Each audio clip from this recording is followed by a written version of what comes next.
This evening, we're only a few weeks into summer break for kids across western New York. Airports are busy, festivals and fairs are in full swing, and as Elise told us, it definitely feels like the heart of summer out there with the heat. So students and parents might say it's a bit premature to start talking about back-to-school shopping. But for retailers, it is the second busiest time of the year after Christmas.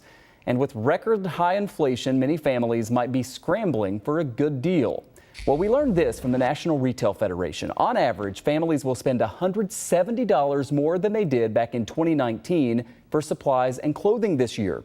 And more than a third of consumers are cutting back in other areas in order to free up some cash. So tonight, with the hope of saving you some money, we're joined by Catherine Cullen. She is Senior Director of Industry and Consumer Insights for the National Retail Federation. Thanks so much for coming on. We really appreciate it. Thanks for having me on. It's great to join you all. So pretty much everyone is impacted by this high inflation at every turn. So we're wondering, kind of big picture, what have you found out in terms of how these high prices are going to impact the back to school shopping season? Absolutely. Well, we're seeing really that for families, back to school is an essential category. And like other essential categories, they are going to prioritize their spending there, maybe cutting back in other areas, shopping for deals more, but really prioritizing what they and their kids will need for the start of classes this fall.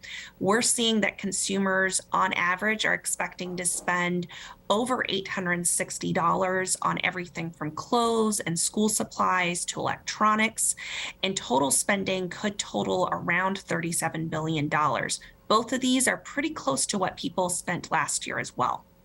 Aside from starting your shopping early, which we always hear is a great way to try to find good deals and maybe save some cash, besides that, what else can people do to maybe get the best deals? And what are retailers offering up this year? Or is it just that with inflation so high, we're not seeing the types of deals?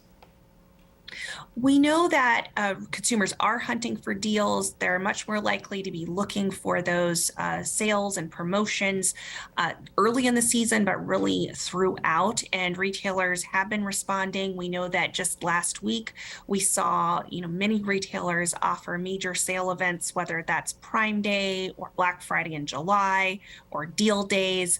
And those types of events are certainly attracting consumers right now. But for those, for folks who are looking for other ways to save money, we do encourage people to check out discount retailers. Many of them do have school supplies, as well as just watching what retailers are saying, what the promotions they're offering through their mobile apps or loyalty programs. All of those can give you ways to save throughout the season. And we know retailers are responding. They know this is important to consumers, and shoppers are price sensitive. So they will be planning major sale events throughout the season. Finally, as we talk about inflation, we know that there are quite a few factors that go into that. And one of them has been the continued disruption to the supply chains, right? And all these global shipping problems and shortages. Do you anticipate that we're going to see any shortages of any big ticket back to school items this year, and how that factors into all this? Well, you're absolutely right that supply chain issues have contributed to some of the rising costs that retailers and consumers are seeing right now. But retailers have been dealing with this throughout the pandemic, as have consumers. And what we've seen and heard from many of our members is that they have been moving product in earlier to make sure that they are ready for some of these key busy seasons. We also believe that's why consumers are starting to shop earlier in anticipation that some items might take longer to get to them or might be in short supply. But from what we're hearing overall from our members, at least when it comes to back to school, they're in a fairly strong inventory position. But we do encourage people not just to shop early, but look on retailers' websites, use their mobile apps. Often it'll tell you what's running low and what's in stock and where, to make sure that you get all the items you need for the first day of school.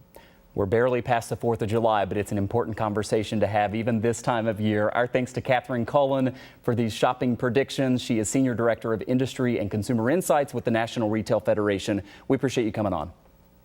Thank you so much. Have a great back to school season.